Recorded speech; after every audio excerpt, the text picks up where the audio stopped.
मोदी हमेशा से अपनी जिंदगी में तेजी से आगे बढ़ने वाला इंसान था, लेकिन जितनी तेजी से वो दुनिया को जीतने की कोशिश कर रहा था, उतनी ही तेजी से वो अपने घर, अपने लोगों और अपनी माँ से दूर होता जा रहा था। शहर की भागदौड़ ने उसकी सोच, उसका अंदाज और उसका धैर्य सब कुछ बदल दिया था। कभी जो माँ की हर बात पर मुस्कुरा देता था, अब वही हर बात पर चिढ़ जाता था। माँ का दिन भर फ़ोन करना, हालचाल पूछना, बार बार खाना समय पर खाने की सलाह देना उसे दिक्कत जैसा लगने लगा था। मोदी को लगता था कि माँ समझती ही नहीं कि शहर की जिंदगी गांव जैसी नहीं होती। यहाँ समय पैसे की तरह होता है और 1 सेकंड की देरी भी नुकसान में बदल सकती है। माँ हर शाम उसे फ़ोन करती, बेटा आज खाना खाया? थक गए होगे, थोड़ा आराम कर लो। कल सुबह जल्दी उठना है क्या? कपड़े धूप में सुखा देना। और मोदी हर बार बस एक ही जवाब देता, हाँ माँ ठीक है, बाद में बात करता हूँ, काम है। ऐसी बातें धीरे धीरे आदत बन गई थीं। एक दिन माँ ने प्यार से कहा, मोदी तेरी आवाज़ सुनकर मन को सुकून मिलता है। दिन भर थक जाती हूँ पर तेरी एक मुस्कान मेरी सारी थकान मिटा देती है। मोदी उस समय परेशान था, काम में दिक्कतें चल रही थीं, किसी को पैसे देने का झंझट था और बॉस ने भी डांट दिया था। इसलिए उसने चिढ़कर कहा, माँ रोज रोज एक ही बात मत दोहराया करो, मैं बच्चा नहीं हूँ, मुझे अपनी जिंदगी जीने दो प्लीज। माँ थोड़ी देर चुप रहीं, फिर बोली, अच्छा बेटा ठीक है, अपना ध्यान रखना। उनकी आवाज़ में जो टूटन थी मोदी ने उस वक्त महसूस ही नहीं की, बस जल्दी में फ़ोन काट दिया। अगले कुछ दिनों तक माँ ने खुद फ़ोन करना कम कर दिया। ये बात मोदी को थोड़ी अजीब ज़रूर लगी, पर उसने इस पर ध्यान नहीं दिया। उसे लगा माँ शायद गांव के कामों में व्यस्त होंगी। उसे अंदाज़ा नहीं था कि असलियत उससे कहीं गहरी, कहीं भयानक थी। एक रात करीब 11 बजे मोदी के फ़ोन पर एक कॉल आया, माँ कॉलिंग। स्क्रीन देखते ही मोदी ने गहरी सांस ली, ओ नहीं अभी नहीं।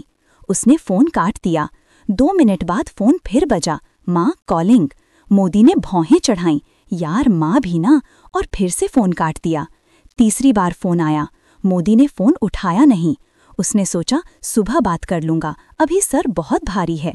लेकिन ये वो कॉल था जो उसकी ज़िंदगी हमेशा के लिए बदल देने वाला था। वो कॉल जिसे उठाना उसकी सबसे बड़ी जिम्मेदारी थी।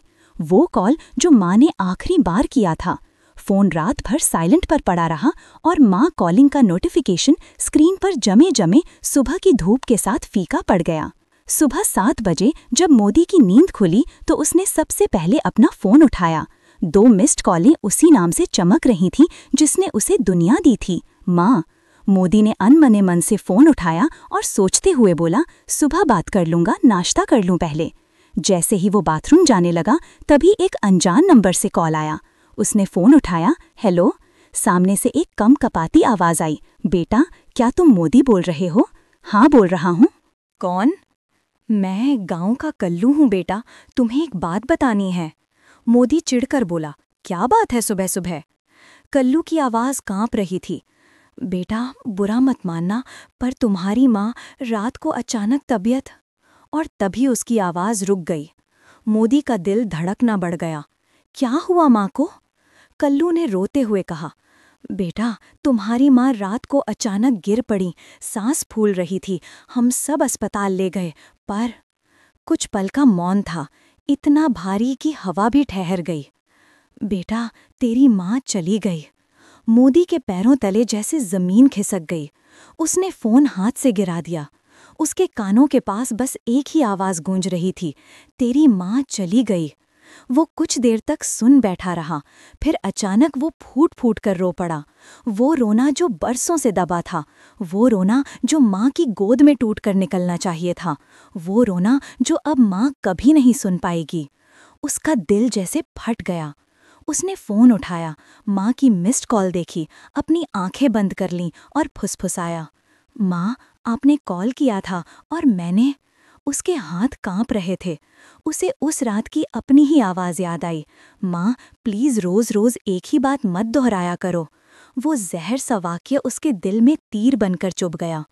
वो रोता हुआ कमरे में इधर उधर घूमने लगा। माँ को कितनी ज़रूरत रही होगी, उन्होंने दर्द में भी मुझे ही याद किया और मैंने काट दिया, मैं कैसा इंसान हूँ। वो खुद को दीवार से टिका कर बैठ गया और ज़मीन पर दोनों हाथ रखकर रोने लगा। कुछ ही मिनटों में उसने बैग उठाया और गांव जाने की तैयारी करने लगा।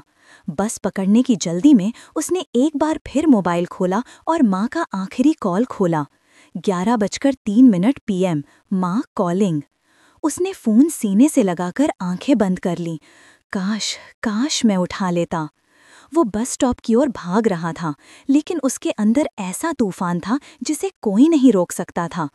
बस में बैठते ही उसे रास्ते भर माँ के वो छोटे छोटे संदेश याद आते रहे। बेटा, खाना खा लेना, सर्दी है, गरम कपड़ा पहन लेना, बहुत काम मत किया कर। और हर मैसेज के नीचे उसने सिर्फ एक ही जवाब भेजा था, हाँ माँ।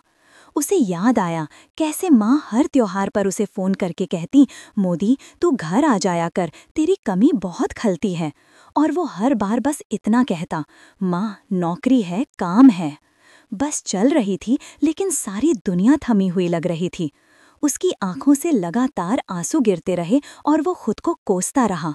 माँ ने तड़पते हुए मुझे आखिरी बार कॉल किया और मैंने। उसे लगा काश किसी तरह मोबाइल की वो कॉल वापस आ जाए, काश वो रात वापस आ जाए, काश उसकी माँ वापस आ जाए। धीरे धीरे गांव नज़दीक आने लगा। आसपास खेतों की खुशबू थी, पर आज वो खुशबू भी मन को सुकून नहीं दे पा रही थी। गांव के मोड़ पर पहुंचते ही उसे दूर से भीड़ दिखाई दी। जैसे ही बस रुकी, लोग उसकी तरफ देखने लगे। सबकी निगाहों में दया थी, और दया से ज्यादा दर्द। कल्लू दौड़ कर आया। मोदी, हिम्मत रख बेटा। मोदी की टांगें कांप गईं। माँ कहाँ है? कल्लू उसे धीरे धीरे घर के अंदर ले गया। घर का वही आंगन जहाँ उसकी माँ कभी उसे गोद में लेकर बैठा करती थी, जहाँ बारिश में वो खिलखिलाकर उनके साथ पानी में खेलता था। आज उसी आंगन में एक सफ़ेद चादर बिछी थी, और उस पर माँ शांत, बिल्कुल शांत, जैसे गहरी नींद में हो। पर ये नींद कभी टूटने वाली नहीं थी। मोदी की चीख निकल गई, माँ! वो माँ के पास घुटनों के बल गिर गया। माँ के हाथ ठंडे पड़ चुके थे। मोदी ने कांपते हुए उनका हाथ अपने हाथों में लिया। माँ, एक बार आंखें खोल लो, मैं आ गया हूँ माँ। कमरे में सन्नाटा था, बस मोदी का रोना फर्श को हिला रहा था।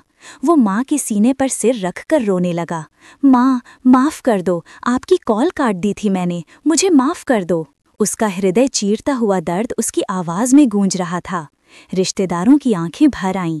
उसकी चाची धीरे से बोलीं, मोदी बेटा, तेरी माँ रात भर तेरा नाम लेती रहीं, कहती रहीं मेरा मोदी फ़ोन नहीं उठा रहा, शायद व्यस्त होगा, सुबह बात कर लेंगे। ये सुनते ही मोदी की आत्मा जैसे टूट गई।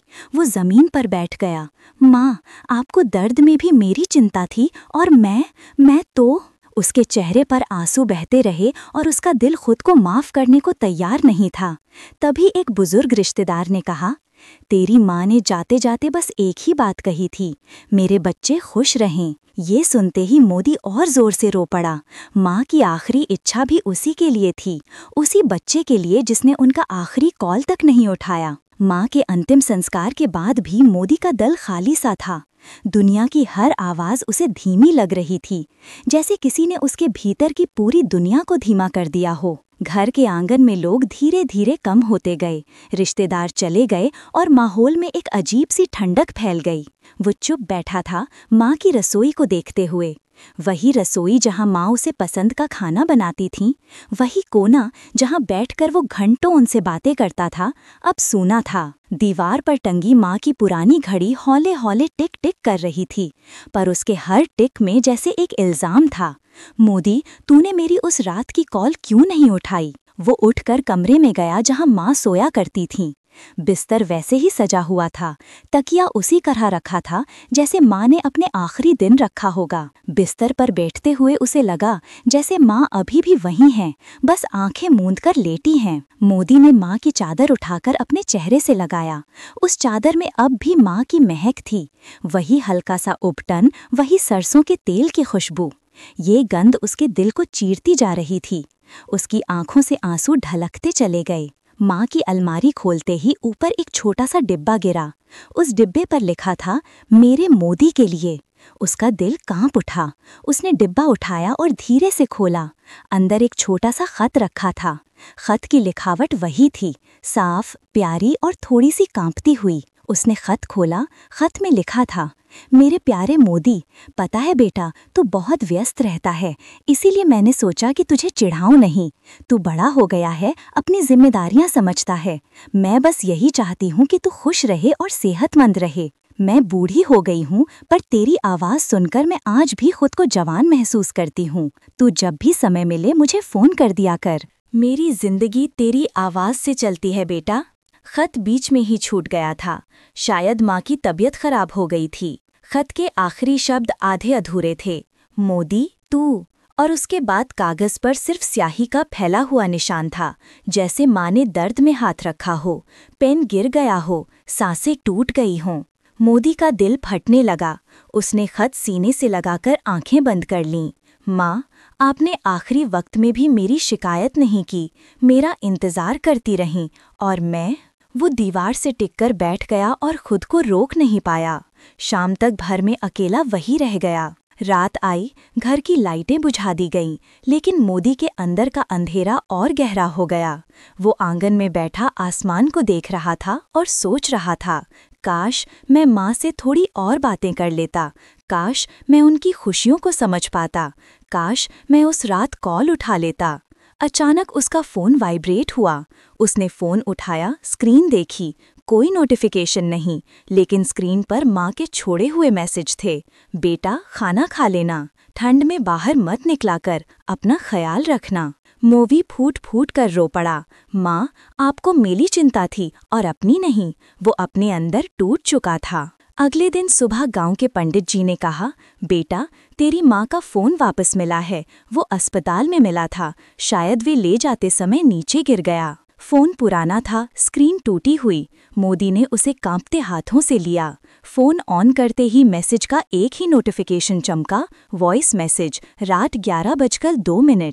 मोदी का दिल थम गया। उसने तुरंत संदेश खोला। माँ की कमज़ोर आवाज़ आई, मोदी बेटा, सांस फूल रही है, शायद अस्पताल जाना पड़ेगा। तू फ़ोन उठा ले, बात करनी है, बस तेरी आवाज़ सुननी है। इसके बाद सिर्फ कुछ सेकंड सन्नाटा, और फिर आवाज़ टूटी, बेटा तू व्यस्त होगा, बस अपना ध्यान रखना। इसके बाद रिकॉर्डिंग बंद हो गई। वो वहीं ज़मीन पर बैठ गया और फूट फूट कर रोने लगा। माँ, आप दर्द में थीं, मेरी आवाज़ सुनना चाहती थीं, और मैं। उसके भीतर पिघलती हुई मिट्टी जैसा दर्द फैल गया। उसने उसी वक्त एक फैसला किया, अब मैं माँ की दुआओं को जिंदगी बनाकर जीऊँगा, उनकी कमियों को पूरी करूँगा, किसी भी माँ को ऐसा इंतज़ार नहीं करने दूँगा। 4 दिन बाद, 13वीं के बाद जब सब लोग जा चुके थे, मोदी आंगन में बैठा था। उसने माँ के फ़ोन और ख़त दोनों को अपने बैग में रखा। जाते समय उसने माँ की तस्वीर के सामने सिर झुकाया और कहा, माँ, मैं आपकी हर सीख याद रखूँगा।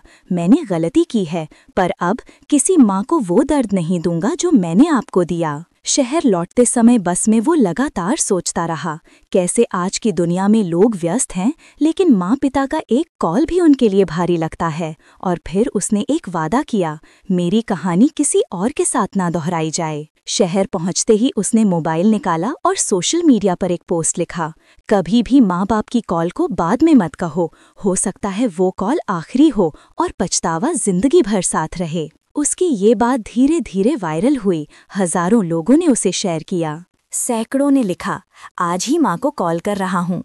मोदी को पहली बार लगा कि उसकी माँ का जाना बेकार नहीं गया। शायद उनकी आखिरी कॉल किसी और की माँ बेटे को जोड़ देगी, शायद किसी और का रिश्ता टूटने से बच जाएगा। और यही उसके लिए सबसे बड़ा सुकून था। उसने आसमान की ओर देखा, हल्का सा मुस्कुराया, माँ, आप अब भी मेरे साथ हो, मेरी हर सांस में।